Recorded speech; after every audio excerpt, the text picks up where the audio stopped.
Welcome to Morally Corrupt, a show here on the Ringer Reality feed. I'm Rachel Lindsay. She is Callie Curry. Callie, let's get right into it. We got OC, we got Miami, we got the Valley. OC, not a sleeper episode, but just kind of like, you know that this episode was necessary to get us to whatever we're getting next week.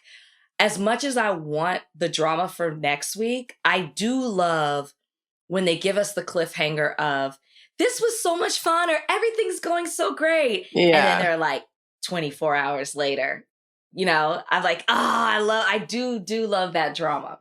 I wasn't sure if we were going to get it this week because I wasn't sure if we were going to get to New Orleans. And then when we got to New Orleans, I was like, oh, shit's going to go left. It's New Orleans. Like, of course, things aren't going to go well here. Mm-hmm. But yeah, they left us on the cliffhanger. But I did like the episode because I am constantly like thinking to myself, like, who do I agree with? Whose side am I on?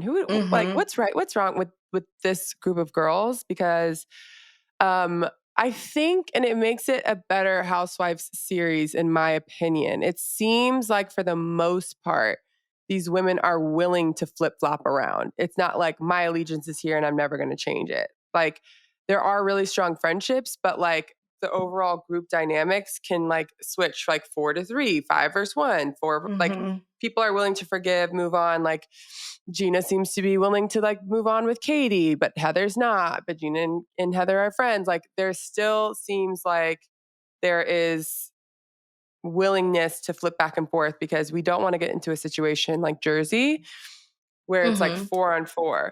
Tamara right now seems to be like the center of a lot of it. I guess Katie too, but everyone seems to be on the same page with Katie for the most part. Like, everyone seems to think that Katie did do some things that weren't great. Like, don't talk to bloggers. Right. Like, right. I think everyone agrees with that. There's just some people that, like Gretchen and Jenn, who are willing to still be friends with her. Like, they're like, she didn't do it to me, so like, I'm cool with her. But I think everyone agrees that what Katie did was wrong. Tamara seems to be the one where people are like teetering back and forth on if what she's doing is okay or not. I think Tamara has been in this game too long and purposely does things to stir things up.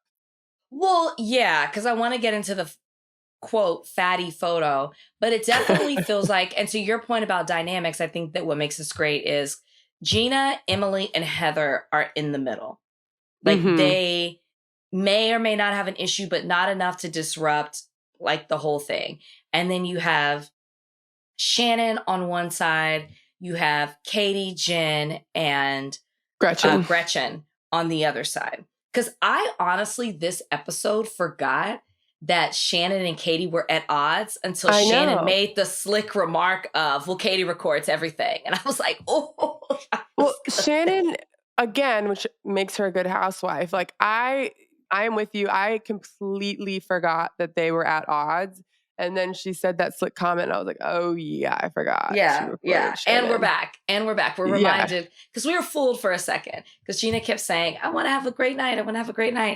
But I think you also, when the women get to New Orleans and you see that they came separately, and you see that's also some of the dynamic, because they do this breakdown where they show Gina kind of calling out Tamra and not thinking it was right what Tamra did to Jenn in regards to showing that photo to Heather. So Tamra's doing this whole thing of, single white female, Jenn wants to be just like me. She used the same hair as me, the same doctors as me. And my first thought is like, okay, this is also the OC. I'm sure there aren't that many top-notch places, so you all probably use the same things. But Tamara's using this as an argument to show Jenn wants my life. She basically wants to skin me and wear me type situation. Where do you stand on this? And do you think it was wrong for her to show the photo to Heather? I think it's a reach. Do I think that Jenn probably wanted to be on the show and like knew who Tamara was and all of that? Yeah, I do think all of that. Do I think that Jenn wanted to be Tamra? No. Do I even think that the extensions are that big of a deal? Like the hairdresser is the one that was like, oh my God, it was like a joke. So like, it's not like she actually like had them put into her hair and she wore them for weeks. You know what I mean? It was like a quick joke. I don't think it's that big of a deal. I generally like just Jenn is just a little like off to me, but like I think what Tamara is doing is a reach. Even the fatty photo, I'm like, she was like a size 8. Is that fat? No, I mean, she's lost weight. I don't. Yeah, Now she's lost weight. I did see something like pop up on my popular page of Jenn, and I thought it was fake. And then it was actually on her page. And I was just like, this girl is weird. No, Like, no. Jenn is a little there's some she's a little unstable. What does the hat say? Diet Coke, but like I think she's off. Now that doesn't mean she doesn't make good TV. Like I'm happy that she's on the Housewives. I think like all of that is fine. But yes, it's wrong, Tamara. Why are you showing that photo of her? And she's not even big. She's just a little bit bigger than what she was. And I thought Emily being like, yeah, you could show a million pictures of me too. Like people, you know what I mean? Like people lose it weight, was especially mean. at these ages, and especially thinking you're going to be on TV. Like, I don't know. I feel like as when your kids get a certain age and you start thinking like about your own life too, you're like, wait, I've like gained too much weight. I need to lose weight. Like that's completely normal. Yeah. No, it was mean, and it was meant to be mean, and it was meant to also, I'd even say there might even be a little bit of jealousy there of looking at like, y'all think Jenn is this, but let me show you how she used to be. Just kind of like throwing a little salt into the wound. I mean, actually take that out. I don't know if that makes sense. I just like somehow just like, I don't know. It's almost like she wanted the women to feel a certain way about Jenn because yeah, like y'all think Jenn looks good, but this is how she used to look. So just so you know. It definitely was shady and unnecessary. But what I will say is, and this is why I think to your point, it's a reach. I think Jenn arrived in the OC and there's an aesthetic 100%. when you're in the OC. And it's not just particular to Tamra. It is particular to women. Who was it? Was it this show where they were like the startup kit to being in an OC housewife?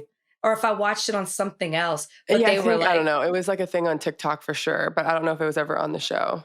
And that's, to me, that's all she did. She probably, she came. I'll put it this way. And this is no shade to anybody from the Midwest. She looked more Midwestern, and which is where she came from. And then she came to OC, and it's a totally different look from the OK to the OC. And I feel like that's what... Okay. I feel like that's what she stepped into. That's more of what that transformation is, more than her just trying to be like Tamara. Tamara, you look like 90% of the women, 90% of the middle to upper class housewives in the OC. By the way, all of you guys have had work done. So Tamara, you don't even look like yourself. And Jenn hasn't sat there and said that she's never had work done. She talks about the work that she's had done all the time. So I'm like, what was the purpose of this? I will say this. I'm not a Ryan fan. And I mean, like, Jen's fine. But I like them together. It works for them. Do you know what I mean? When I see them together and their banter, I'm like, oh, these two people found each other. These two people make sense and they work together. So I actually enjoy not at all. So I actually enjoy when they have their interaction because I'm like, it's not for me, but it's for them and it makes sense. Like, I don't doubt that they're into each other or one's after the other for anything in particular. When she was like, he's my best friend, I'm like, yeah, I get that. That's what comes across. So I don't know. I just, when they were like in the gym doing their back and forth, I'm like, this makes sense. This fits for them. I am also not a Ryan fan, but him taking care of Jen's kids, he does get points for me. For sure. There's 6, right? Is there 6? It's 5 or 6. By one guy? She's adopted. She's adopted. Oh, yeah. She's adopted kids, remember? Oh, yeah. Mm-hmm. 6 is a lot. Yeah, no, that's why he's a saint. I mean, 6 is a lot. Some might be out the house, but college and school and cars and all of them living with him, that is an enormous amount to take on. Yeah. Yeah. And I completely agree with him. And I know it's going to make her life harder. And should he do it all the time? No. But like, I'm sure it gets hard to see their actual dad and know that he's doing the bare minimum and not even that. Yeah. I mean, 6 kids. I don't know. The youngest I feel like is in at least single digits. So the husband's going to be around for a while. So there has to be there should be some sort of communication, especially too, if they're getting married. So I'd really be interested. I need this Will to talk. He seems very private, but I'd like to hear his side of the story. It probably won't, I mean, I'm sure it won't be the full truth, but I'd like to hear from Will.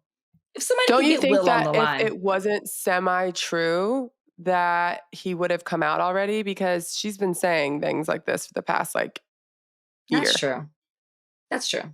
Like we definitely hear chirpings from Matt's ex, Travis. Oh my God. I was like, when I said that didn't come right. Matt is Katie's husband.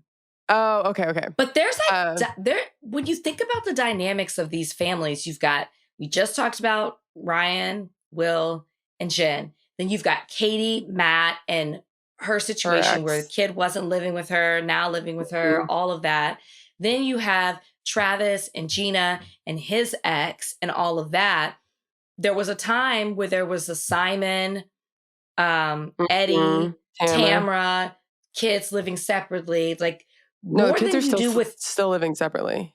Kids living separately. So more than you do with any other franchise, it's very complicated dynamics. Even Shannon, what was Shannon's husband's name? Shannon, that guy, his new girl, the kids. I literally cannot think of his name. I can see his face. I have his face in my head. I can see his face too. I want to keep saying Mike, and it's so not Mike. Shannon Bedore. David. We knew it was a simple name. David Bedore. It's a Peter. We knew it was simple. But yeah, like there was a dynamic there. So, and even when she was dating the guy who was taking the money away from her, with his kids and her kid, like there's always something there. Very complicated over there at Brady Bunch esque. These blended complicated family dynamic with Miami. But yes, there's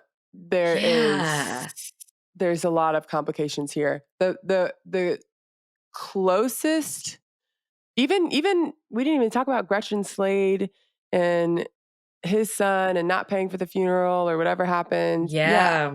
So every single person minus Heather and Emily. Yeah, Heather and Emily. Yeah. That's really interesting. Emily and her short king. For her short king. I never saw that picture before. Where he was standing on his toes. But then Heather saying that Terry wears lifts. I was like, how in the world are we hearing and seeing lifts twice in 1 week on Bravo? My whole phone just lit up when I screamed lifts. I don't even know if I have Siri on my phone. Does that ever happen to you? I mean, lifts? It didn't do it. Like the whole thing just went like a rainbow around it. Oh. Hey Siri. Oh, I do have Siri. It lit up like Siri. I put Siri on the new phone. I normally don't have Siri, but I said Terry lifts and it lit up. And I realized I had Siri because that's the first time on this new phone I've done it. I never have Siri on my phone.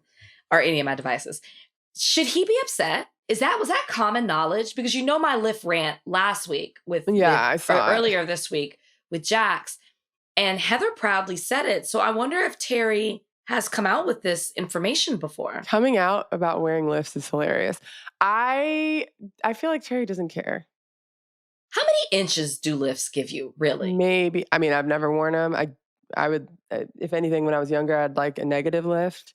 But I would assume maybe 1.5. They can't be too much. I was gonna say 2. I mean, Jax's looks thick because his foot looks like it's coming out of the shoe. Well, Jax is wearing heels and sneakers. Like his ankle is tilted. You know what I mean? Like when you wear heels, it looked like he had heels on.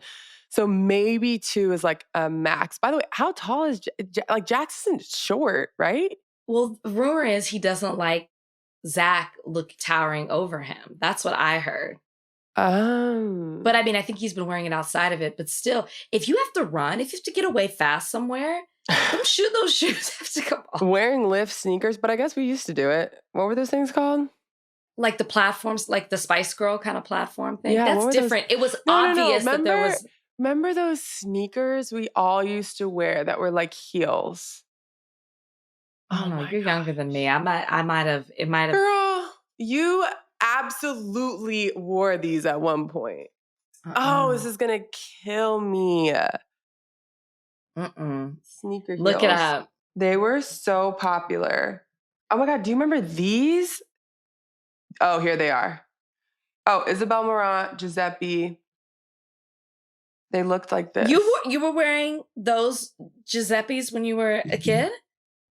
Do you remember these? Oh, shit. Yes, I do. What brand was that? These are the knockoff Steve Maddens, but I think I had the Steve Maddens. I had Steve Maddens. I don't remember what the brand was because there was like a designer brand that made these. Don't let those come back. Don't let those come back. That's what Jax was wearing. But a low top. But at least with a high top, it's better. He should have been wearing high tops. Yeah. It could have been a little bit better, but with a low top. I mean, it seems like lifts are a very common thing. What? You think they're common? You know, there used to be a rumor that Blake from The Bachelor wore lifts as well. And he's over 6 feet. Yeah, he's like 6'3". He's, well, maybe with lifts. Because I do think... Okay, so worst case scenario, he's 6'1". I do think that there's a... But like, can we agree that there is something about a 2-inch difference? Like if you're 5'10", you're 6 feet now. You know? It's like if you're 6'1", there's a difference. I don't know why it's weird, but there is a difference between 6'1" and 6'3". So because of Love Island and Ace, I've had a lot of conversations about short and tall. I think that... How tall is Ace? He kept saying he was 5'10" on the show. But no way. I don't know who he is. There's no way. They would show him next to people with different heights, and they were like, he's 5'7", 5'6", yeah, 5'7". There's no way. There's no way. But we don't know. I'm sure at the reunion they're going to ask him because it was a huge thing. But as a guy, it's like 5'10" is the tallest short. So if you're 5'10", you're still considered short, but you're like tall short. Once you cross into 5'11", then you're considered short tall. Like you're the shortest of tall men, right? You don't hear anybody say they're 5'11". Right, because everyone just goes 6 foot. But people are saying when you're short, like when you're like 5'8", 5'9", you have no problem saying you're 5'10" because they think that you're still on the shorter side, so like no one questions it. But if you're 5'7" saying you're 5'11", everyone's like, no, you're not. No, you're not. Most people that are 5'11" will say that they're 6 feet, but you can't say you're 6 feet because you're 5'7". So it's like 5'10" is the shortest, or is the tallest of short kings, and 5'11" is the shortest of tall kings for men. That's great. I would never consider 5'10" short because I am 5'4". Yeah, but so it's tall for short kings. But I wouldn't consider them a short king. I would not consider somebody 5'10" a short king. Okay. Tall for short men. Short kings to me are like 5'6". 7. Like Ace is a short king. Yeah, 5'7". I know who he is. I don't even watch Love Island. 5'8", I wouldn't say is a short king. 5'8" would just be like a short dude. No. You know what I mean? Short king is specific to like on the much shorter end. Right. And I think you're a short king if your girl is, I feel like you become a king when you have a girl that's taller than you. Does that make sense? Because if I was with somebody 5'7", I don't know if people would be calling him a short king because I am shorter than he is. Okay, but I would not consider a dude that's 5'10" or says that he's 5'10". I would never be like, oh, you're tall. Absolutely not. No, I wouldn't say anything. You would just say he's 5'10". He's just 5'10". Probably. There's no, he's just, how's tall? He's 5'10". Like, you don't say, oh, he's tall. You don't say anything. I he's also just 5'10". will admit, because I don't want to offend anyone, that like my height sense is skewed because I call my husband short all the time and he's almost 6'3". Yeah, but it's relative, right? Because like, so how tall are you? 6 foot. Yeah. Yeah. See me standing next to a 6'3" person. Oh shit. They're tall. Phone stuff is going crazy almost today. Called 911. God. Okay, 911. Let's go over to Miami. 911. Both of these episodes, I feel like, just like center around two big events or two big things. It's not like that are about to happen. That's what I think. Well, let's start with Masood, Masood and Stephanie go to dinner with Martina. We saw Masood fall in love. We saw Masood meet his like longtime childhood crush. Masood was enamored by Martina. Yeah, it almost felt like he knew the questions he was going to ask her. Like he was ready. Prepared. Yeah, it was like the conversation didn't even flow. It was like, do you still miss tennis? Do you still do this? Yeah, and I was like, okay. He was like, do you remember the match? Your arms were so muscular. I was like, what? Remember he goes, I still watched the match when you had the kids. I was like, relax. Was not fronting. She was being 100% real when she was like, Masood is in love with your wife. Like, he is so excited. And you know how people like big it up a little bit? Yeah. When we saw Masood and Martina, I was like, she was not. He's a fan. Exaggerating. Yeah, he is a full-blown fan. Stephanie, okay, we're just gonna move. We're just gonna. No, okay, you know what? A lot of people have DM'd me saying that they like our conversation about Stephanie because they feel the same way. They're like, I think she's a fan. She's doing too much. She's like kind of annoying me with how she's acting about certain things. But then I do like that she's giving us what like we wanted traditionally from the Housewives. It's like, what frustrates me with her is she could be so great. Yeah, she could be. Easily. She could be the queen bee, but she's playing it wrong. And I think she's playing it wrong because it's like a personality thing. Okay, how do I say this nicely? She's not cool. And I think if she was, it would be different. She doesn't seem to have a lot of friends. Her personality, as we said, is wrapped up in money, material things. Mm-hmm. And it's like, that's like, yeah, she's got a couple of, she's sassy and there's like a funny side of that. Like she makes some slick remarks.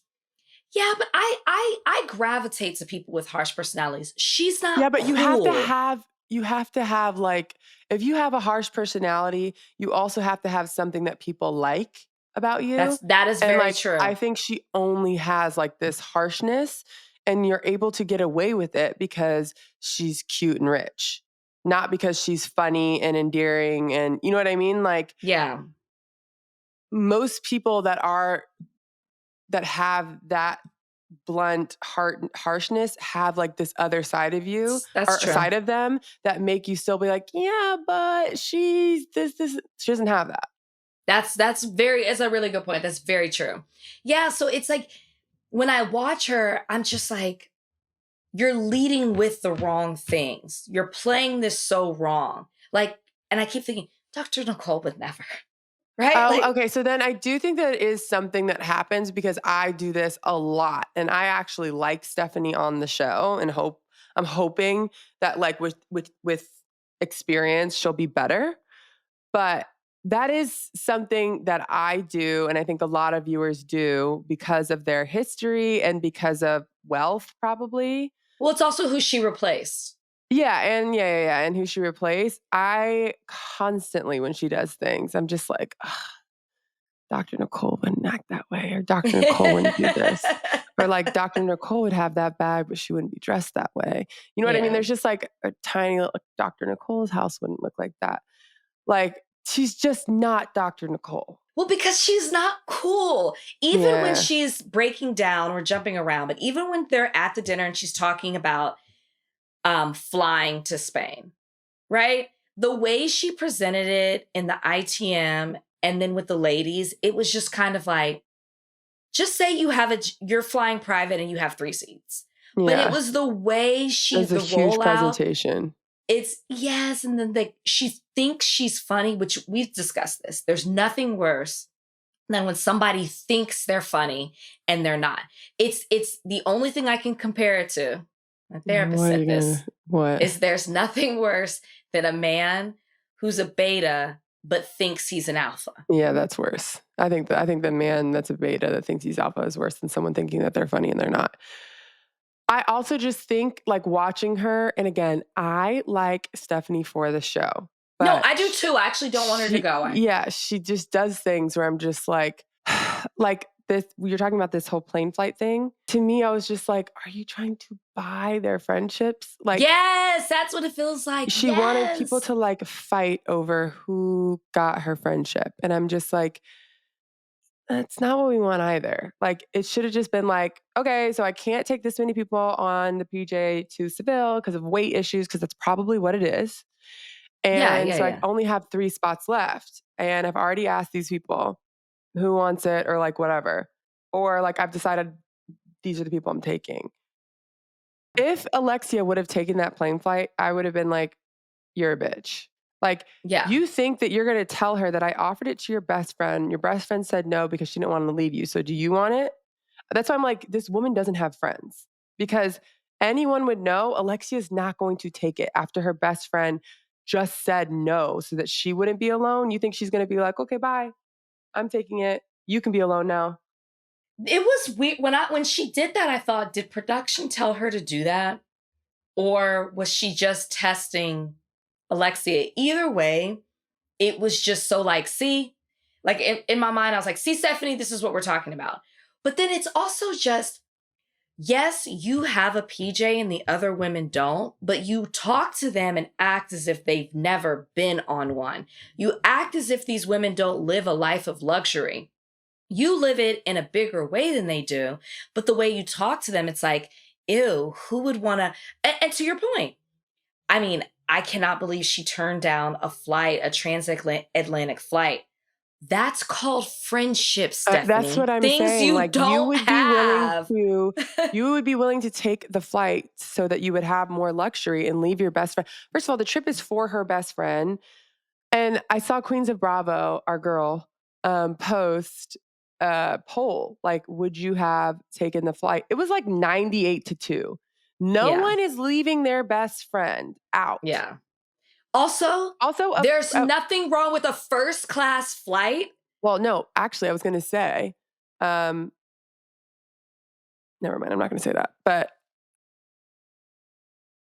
a first class flight is nicer than flying a PJ. A smaller PJ. For that long of a flight. Yeah. The only thing better is that you avoid TSA. And so it's like, yes, but it's that's also the like, advantage. that doesn't take but that. I will take a lay flat. I will take multiple full course meals. I will take a stewardess constantly coming and asking me what I want. I would take that over a PJ for that size plane for that long of a flight. Also, that's a crazy expensive. Yeah, it's like $120,000. I thought it was more than that. Mm-mm. I'm thinking of Dubai. Remember Dubai when one of the ladies was like, she flew. I can't even remember these people's names. Wait, by the way, $120,000 is a lot of money, just so we're all on the same. No. I just thought it was $250. That's why I say that. No. It's so it depends on the size of the plane, but if she can only have like 5-6 people on the plane, it's going to be like 100 to 120. No, I know it's a lot, but I mean, in my mind, that's like 60% less than what I was thinking. So that's why I said it like that. But it was the black girl. who lies all the time on Dubai. She was like, oh, I flew private. And they were like, that's Caroline. a 250 flight. Yeah. They're like, that's a 250 flight. That's why I was thinking it was like that. But yeah, I'm with you. There's nothing wrong with flying commercial if that's how you're gonna fly. Even business isn't as bad. Like it's but also it's beyond that. I'm like, if I have to choose between a first class or business class seat with my best friend or this PJ with you, like the advantage of the PJ is not enough for me to leave my best friend. Of course, there isn't anything. Yeah. Plus, like, I don't know what advantage would make me be like, yeah, let me leave my best friend and go on this trip or go on this PJ because it's more convenient for me, and leave my best friend out because they don't like each other. Not happening. Yeah. That's where it's like, okay. Like you can take a step forward with Stephanie and then you just fall all the way back. But I do like her on the show. I'm not in a place where I'm like, I don't want her to come back. Yeah, like but watching her navigate that just confirms even more. I'm like, she does not have friends. She does not know what real friendship looks like. And it's not surprising that her sisters don't talk to her. Yeah, yeah. And speaking of that dynamic, so she when they're having that dinner with Martina and Julia, and she's talking about her sisters, I'm not understanding why Julia's daughters don't talk to her. I don't so because she adopted 2 kids and didn't include them, what's the I don't get it. I'm confused as well, but I also feel like Julia has been acting erratic, like, incredibly erratic, irrational, like not who we met a few years ago. Mm-hmm. And so I'm like, was there no communication? Like, were they all of a sudden just like, oh, now we have twins? Like, what? I don't know, but I'm not that surprised that the dynamic is strained because I feel like Julia's acting strange. Also, I would assume, which the daughter's ignoring them isn't going to help anything, or it's probably going to make things even harder for the purpose of them being upset. But I can assume their daughters being like, this is not good for Martina. She just got over cancer. She's 67 years old. Do we think it is smart to go bring in 2 2-year-old boys? I think, to your point about Julia and the way she's acting, that they're saying it's related to the adoption, but it's probably deeper than that. Yeah. As to why the family dynamics off. Because my first thought was, I was like, is it because they're Black? Oh, no. I did not think that at all. But also then Martina's comments about like surrogate, I mean, their family dynamic has to be all over the place. Martina comes off as controlling and Julia comes off like she's scared of her. Yeah. Sometimes. Yeah. And Martina's very much what I say is right. She's very much a know-it-all. But to your point, I'm worried about Julia. And then to see that there are cracks in her friendship with Adriana, that concerns me too. Like, yes, Adriana does not like the fact that she's cozying up to Marisol, but at the same time, Adriana made peace with Marisol this episode and agreed to put it behind them. Adriana, is she full-time? Because she needs to be full-time. She needs to be full-time because how the is way she might be right now. No, I don't think she is. Oh. But I'm like, what is the difference between her and anyone else? She does the exact same amount. Marisol's not full-time either. Marisol, I get. But I'm trying to understand Marisol's house. Is it just me? I'm like, I'm trying to, every time we're at Marisol's house, I'm like, I don't fully understand Julia and Martina's house either. I always think there's times where I'm like, can we please zoom out so I can see the setup? I'm like, is it just me? Yeah, or no, like, I had the same thoughts multiple. Adriana, have like a mental. Yeah, I need a layout. I need to understand. The only house that I did not need the zoom out because we got a full tour was Dr. Nicole, and I appreciated the full tour. Yeah, I'm just like, we're like, even when Marisol, she was like, okay, it's getting a little bit crowded in here. Let's go outside. I'm like, can you zoom out? They always, and when they do show us Marisol's house, it's always just the outside and we're looking at it from the ground up. It's like the camera is just showing us from the bottom up. I'm like, I need to understand how people are moving, where it is. Yeah, it's very confusing to me. Okay, I thought that was just me. Wait, what else? We were saying something else. Not the house. Adriana. Yeah. What she did was like, this is why I love the Housewives. When she said, I hope you say the part that this is the friendship. Yeah. This is what I'm talking about. She was like, see, because they were like, why is Alexia crying? And she's like, because that is real friendship. By the way, is what friends do. I agree with Adriana. If I'm her, you're sitting there.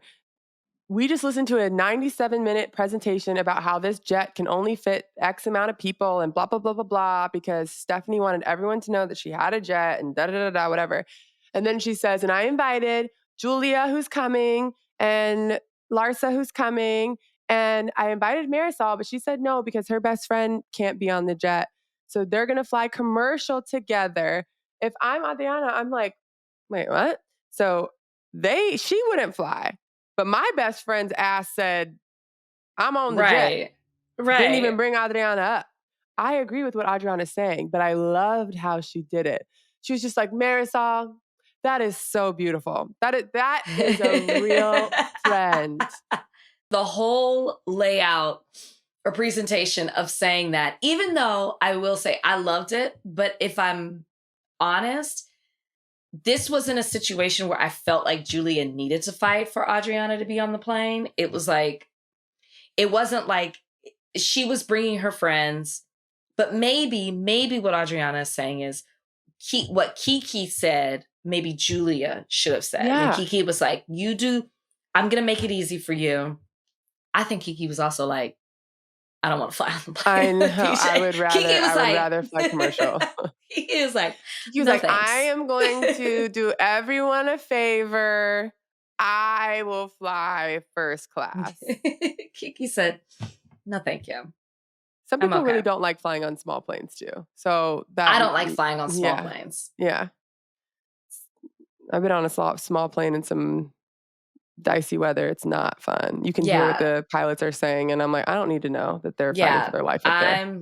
I'm fine. Commercial's great. So also with all the things happening with TSA.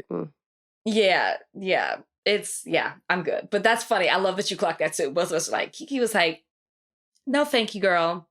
And I love how Stephanie also just never thought to include Gertie or Lisa. They weren't even a Lisa thought. was not an option. I loved when, I will say, like, this group of women, even as chaotic as they are, they just all fit. They're like really good puzzle pieces. Mm-hmm. Because Marisol's little one-liners talking about Lisa, she was like, I know she ain't making the cut to get on the plane. And then it just like shows Lisa being like, I want to be friends with her because she has a private plane and I want to be friends with people with jets. I'm like, great editing, because you are not invited on the plane, sweet pea. No, not at all. Not at all. Gertie, it is worth noting, Gertie and Julia make up this episode, but in real life, we know that they're not okay. Like, Gertie is definitely doing the media rounds, talking about what's going on. I think they posted that Stephanie, Gertie, and Lisa might have all been out together. Or no, it was Gertie, Dr. Nicole, and Stephanie. They all went out together and hung out. But maybe Lisa and Gertie did as well. And then Larsa and Lisa seem to be doing okay and getting along. So I don't know. Needless to say, I'm ready for these ladies to get to Spain and let's get it popping. Let's get it. Can I say poppin'. Also in this episode, I thought it was weird that Julia, to me, this episode, it seemed like Julia was like, I'm willing to accept your apology, Gertie. I'm like, wait, Julia, no, you're the one that's in the wrong. So I think Gertie watching this back and seeing everyone's reaction of like, no, Julia is in the wrong, is making Gertie be like, yeah, why the fuck was I apologizing? And so It's that's just, why it is turned up. Also, I don't know if you saw Adriana on Watch What Happens Live, but I did not. she is just like, remember how we were talking about our like housewives? What was it? I don't know. Our Hall of like Fame? Mount Rushmore Oh, Mount or Rushmore. yeah. I know you said Alexia's on it. Alexia's on it. It would be a battle for me. I'd have to really sit down and go through the evidence and have people present cases for Adriana versus Alexia, because Adriana has so many moments that I will never like, that are just, they make me laugh. Like, she wrote a letter to Marisol's liver. She called, she, like, these are things that like, this would never happen in normal life. And then on Watch What Happens Live, Andy's got a question that was like, how's Marisol's liver doing? And out there I was like, I don't know. I haven't heard from her in a while. And they were recording the reunion the next day. So Andy was like, okay, so no letters from her liver tomorrow. And Adriana was like, maybe not from her liver, but maybe from her knees. Okay, I'm gonna go back and watch it. I'm gonna go back and watch it. She also said that someone on the cast didn't graduate from high school, and Andy was like, who? And Andy's like trying to guess, and she's like, her first letter starts with a Y. And Andy was like, a Y? And he's like, there's no housewife on Miami that starts with a Y. And she's just like playing a keyboard in front of her. And he asked control room, and in the control room's like, no one starts with a Y. And he's like, no one starts with a Y. And she's just like, I don't know, starts with a Y. And he was like, Yulia? And she was like, mm-hmm. Like, the fact that she said a Y and knew that would like trip him up. She's one of a kind. She really is, though. No, she's such a character. And I didn't realize that she's almost 60. She looks fantastic. She looks insane, like unreal, and not like work done crazy. Yeah, it feels natural. Yeah, like it looks I'm natural. sure she's had to have some help because that's how good she looks. Yeah, but it's not surprising to me that these like 40-year-olds just want to make out with her all day.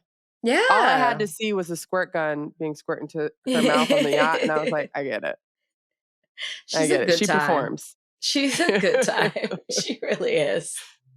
Okay, well, that is it for us on the recaps of OC Miami. We'll move on over to the Valley, where we'll cover part 2 of the reunion with Jodi Walker. Part 2 of the Valley reunion. Jodi, I feel like this part was all over the place. Or was that just me? Like, it didn't. Like, usually Andy, and it wasn't that everyone was screaming at each other and it was out of control where Andy has to like scream at the cast. It just felt like usually Andy's like, okay, we're going to switch it to this, or we're going to spend a certain amount of time. I felt like we were all over the place in a way that reunions really aren't. And because we were all over the place, I felt like we weren't getting down to the nitty gritty of what the audience wants to know and learn.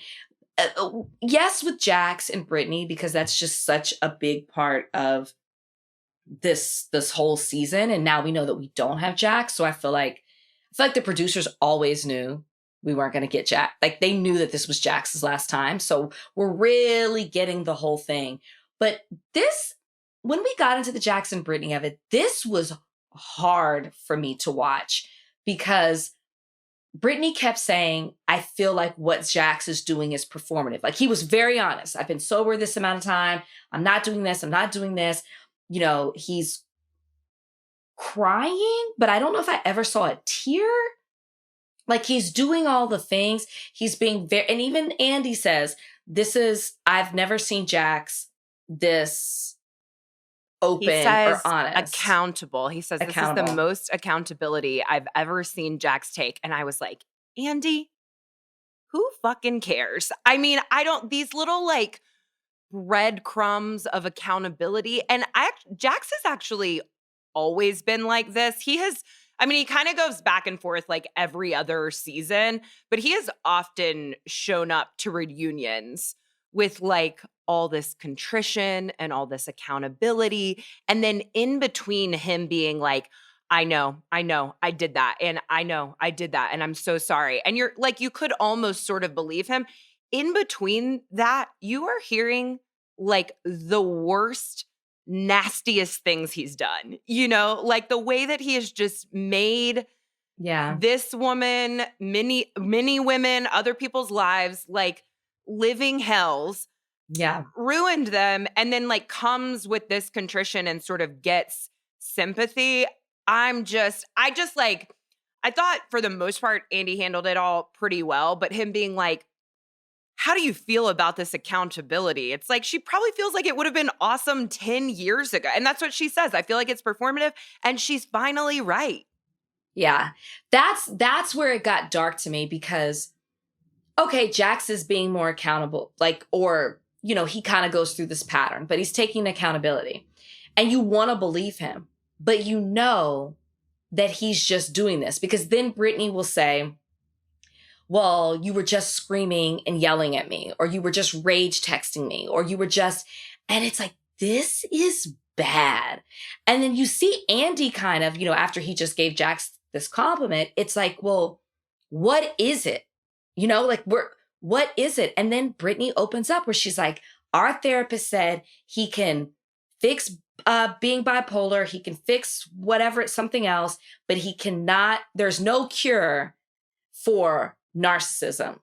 And it was like, and like, that is the mindset that at this point in the midst of a divorce, she should have. You know, they talk about that, like, she has spent all this time protecting him, and you are finally seeing her attempt to protect herself from Jax in the form of not believing him, you know, like of not thinking that this is, you know, of clocking this as performative.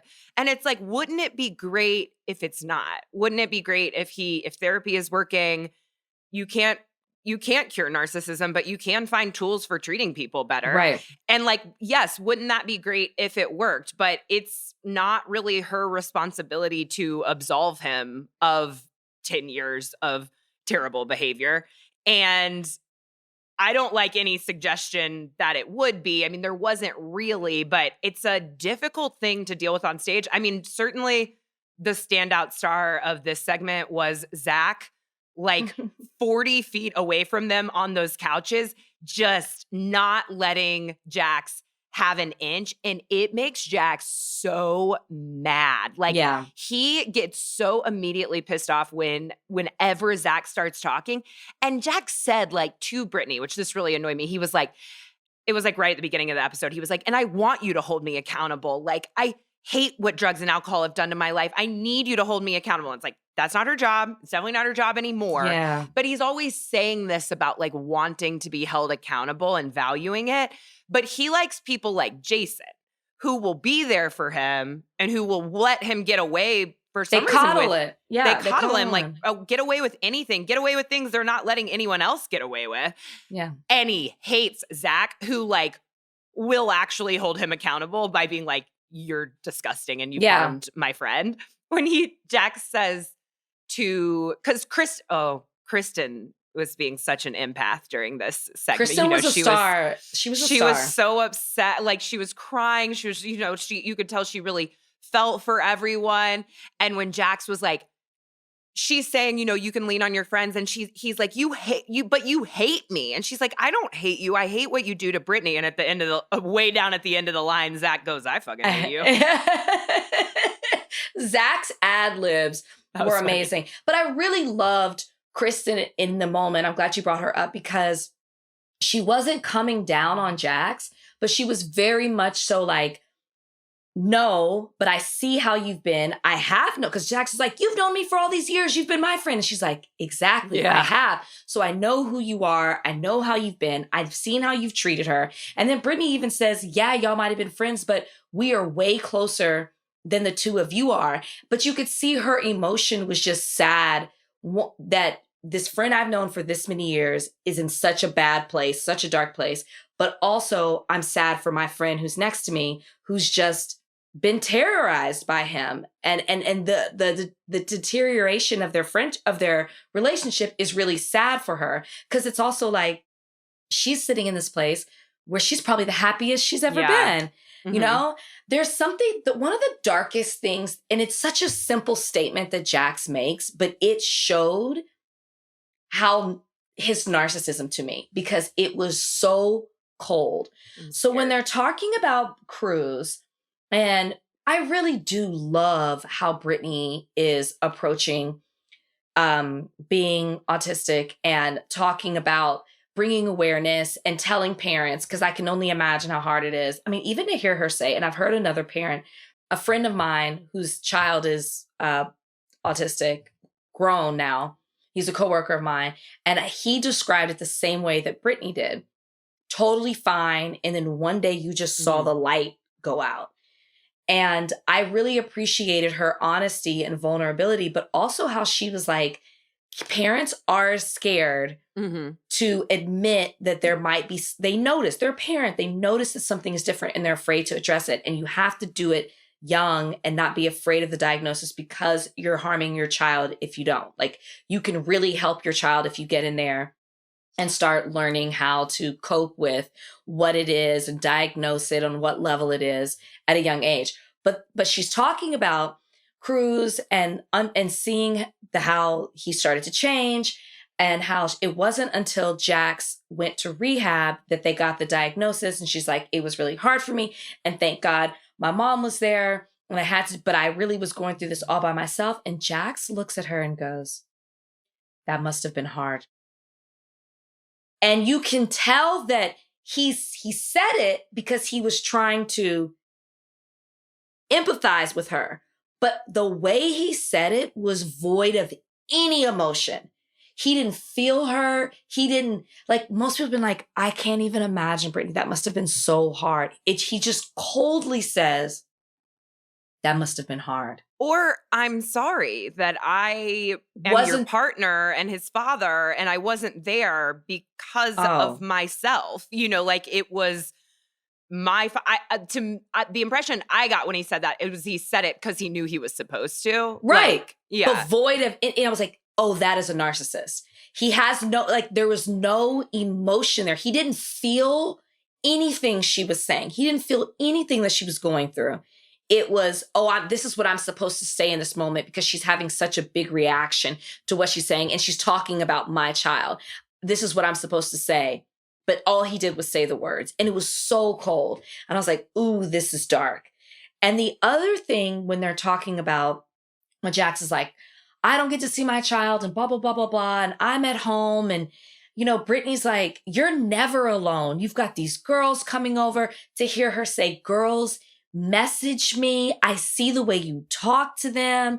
I see. And she's like, you're never alone. I am at home alone every night with our child. And then she's like, you don't know what lonely feels like. Ooh, I felt that. I was like, gosh, it cut through me. It bounced off of Jax because he feels nothing. It just bounced. Yeah. And Brittany has this like big cheery disposition no matter what that kind of makes it seem like she has marbles in her head. But to me, that was saying like, you don't know what loneliness feels like. I am lonely. And that's what they say, you know, like there's no lonelier feeling than feeling lonely when you're with people. Oof. And like, she's at home with her son who she should be sharing with a partner responsibility, love, happiness, and she's not. Like, that is lonely. What I thought you were going to say about the like dark thing that Jax said came just after him saying like, that must have been hard, which is after, you know, Brittany speaks really beautifully about Cruz and his diagnosis and what that means to her and how she wants to be open about it. And she kind of like puts a cap on it by being very clear and says like, I wouldn't change him for anything. He's perfect. Yes. And Jax says, that's the one thing I did right. Like, manages to make his son about himself, this entire thing about himself. That's like the one thing he says in that conversation. I was like, can you hear yourself? That's such a wild thing to say. And he doesn't know that over 40 yards away at the other end of the couch, the editors have just turned Zach's mic pack all the way up for when he notes, do you notice how he never says Cruz's name? He always says my son. And I was like, hot damn, you're right. Like that's, and I notice it because it's kind of strange to me. Like and you remember he used to always call Cruz the baby. Like he always called him the baby. And then now he always calls him my son. You don't let me see my son. It's very dehumanizing and it's very self-centering. And that's what Zach says is like, that is a sign of which in one way is like, yes, that is sort of speculative, but a reasonable thing for a friend to point out. It also just makes me think about Zach, like at home, just Googling like signs of narcissism and like beautiful minding, like everything. Because like, he hates Jack so much. And I do not fault him for that. No, not at all. Not at all. Okay, Jackson Brittany of it all. Okay, so Michelle and Jesse, can I tell you something that frustrates me about them? I'm actually sick of them and their back and forth. And the reason is because they make these wild accusations about each other. And we have no proof or evidence. Do you know what I mean? It's like, well, who's paying your rent? Who's the gay man paying your rent? We get nothing. You told a client you would eat her out. Nothing. You were sleeping with the married woman. Nothing. It's like, and it's always kind of like they admit to it. Like they're always kind of like I think that Jesse ultimately did say, yes, he told a client he would eat her out. And then that's what I would like some details on. Why, when, during the marriage? Was he joking? Was he serious? Did he do it? Like you're right. Like there's so much there that is pretty interesting, but they can't really like get along long enough or even communicate. Like they cannot communicate with each other. Right. Yeah. The fact that Jesse is representing himself and that she is going to, I guess maybe he can communicate with her lawyer, but they just can't get, in some ways they can sort of emotionally get past things, but some of these details are just cruising in and out. And that's where I was like, maybe they cut it out, but it's like, I need Annie to say, pause. To your point, who, what, when, where, why, bam. Okay, another accusation. How? Wait. I need to dive into this. I need to talk about this. It's just, and it's like, is it true? Are you just saying that? Because yes, for the longest time, he was like, Michelle cheated. And I did appreciate, see, we got some depth there. Michelle's like, I was frustrated with you because you knew I cheated before the season started, but you wanted to bring it up on camera. You wanted people to be mad. Like you wanted to show me in a certain way when you already knew the truth and you were acting as if you didn't know. That is detail I will appreciate. Sort of, but like I'm still confused there. It was so funny when Kristen got up to go to the bathroom, and then like as soon as her ass hit the seat, Andy was asking her about the boyfriend. Like, and you said last year that Michelle dated someone, and Michelle's kind of like, yeah, I mean we weren't dating, but yes, I dated someone, and I'm like, when? So you did fully cheat, which. Again, I don't really begrudge her. Like that relationship seemed awful and she wanted out.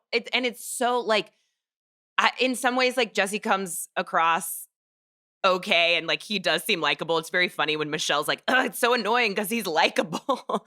But when he's like, it's just so classic, like guy who's ruined a marriage to be like, you know that my one thing is cheating. I know.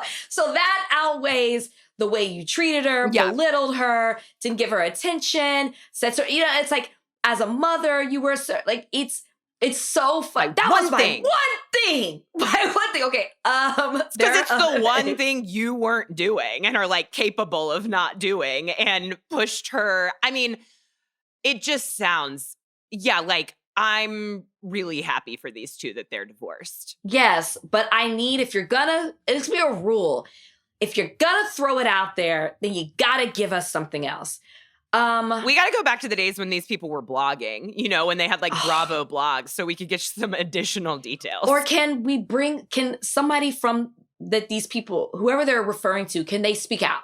Can they talk to a blogger? Can they get on a podcast? Something. I need something here. We don't even know who Jesse's alleged girl. Now he's fully calling this woman his like current girlfriend, who I'm confused. I thought that they were like not really together and that she was trashing him all over town. Yeah. But he's back with her. Yeah.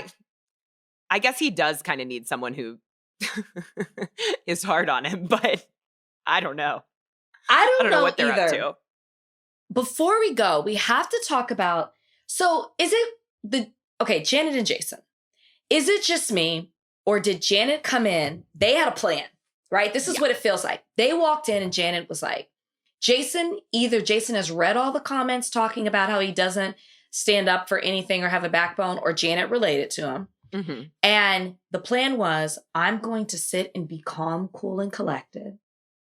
And you will fight for me and speak up for me and just basically fight my battles. Because every time Jason's like, okay, I want to understand, like, you say this about Janet. And it's like, Jason, from being the most likable to being at the bottom of the totem pole when it comes to like likability, because I don't know. It's great that he takes up for his wife and he really stands 10 toes down for her and loves her. There's something very manufactured between the two of them that's coming out in this reunion that isn't resonating well with me.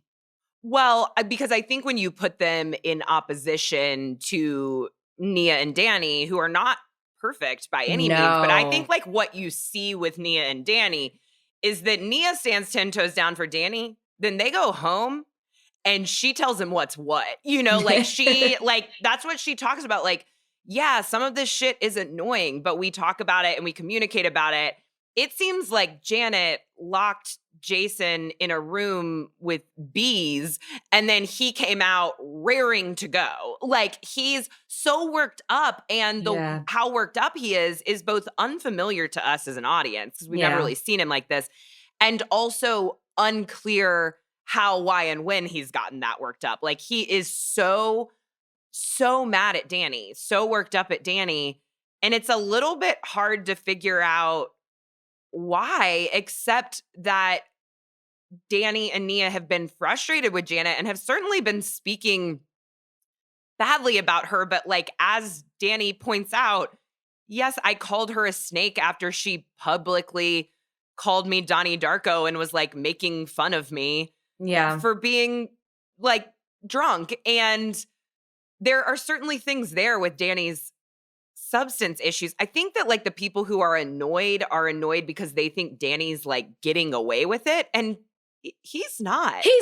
Not. People think he has an issue people think he's annoying when he's drunk. We're all on the same page there. Even Nia. It's just such a like you've said it. He's not getting away with it. He's admitted it. Nia said, yeah, there are times where I think he drinks and, he goes too far. It's like, what more do you want from these people? Just like Jasmine, love her.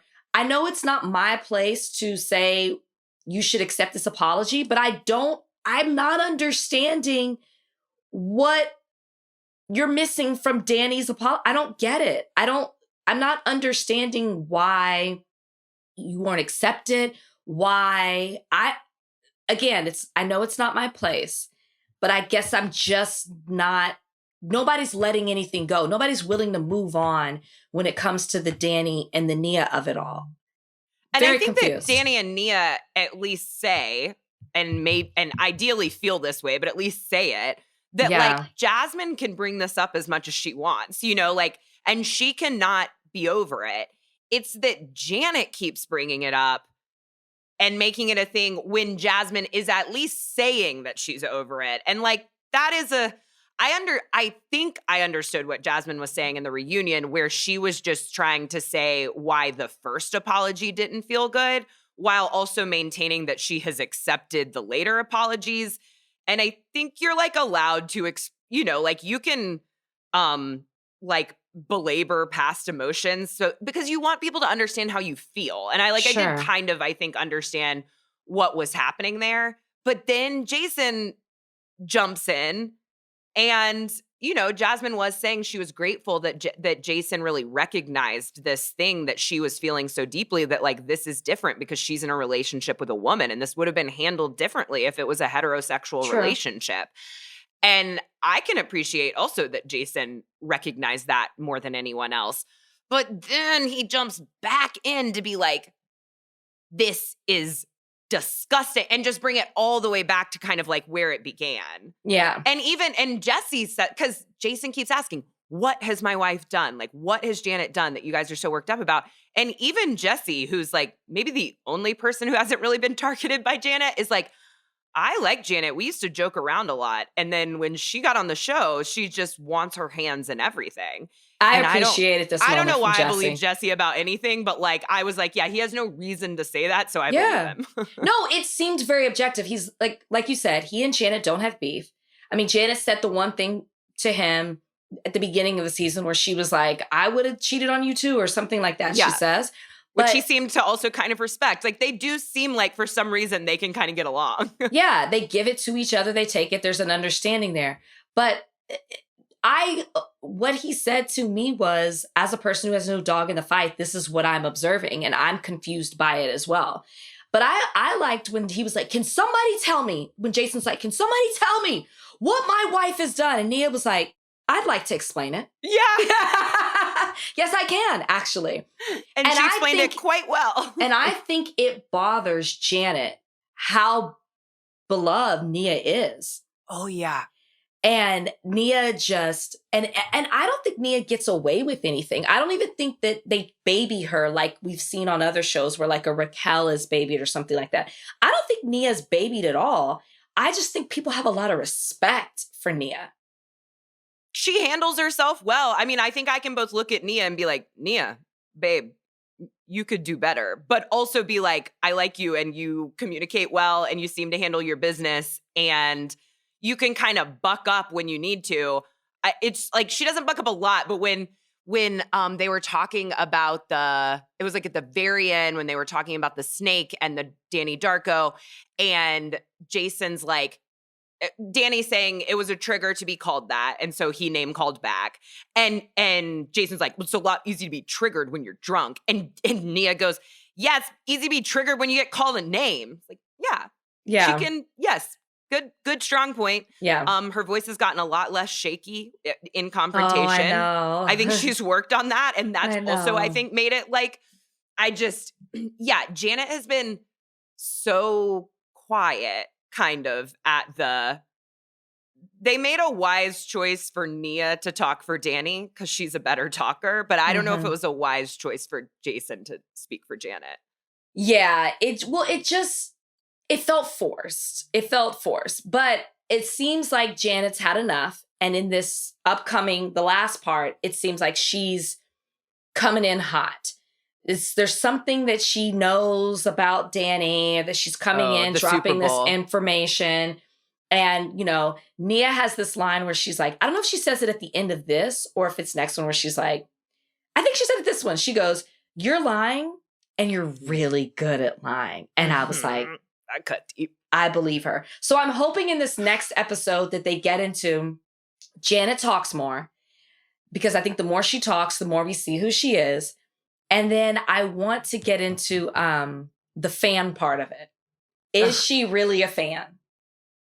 She definitely is a fan. It's kind of like she has to decide for herself whether that's a good or bad thing. Like, can you just embrace it and be like, I knew about this, but I lived in LA and I fell into this circle. She's gonna fight it. And I don't think that's the right move because she is a fan. She's a fan. Not anymore. I don't think she's a fan of what's happening anymore. I believe she's a fan too.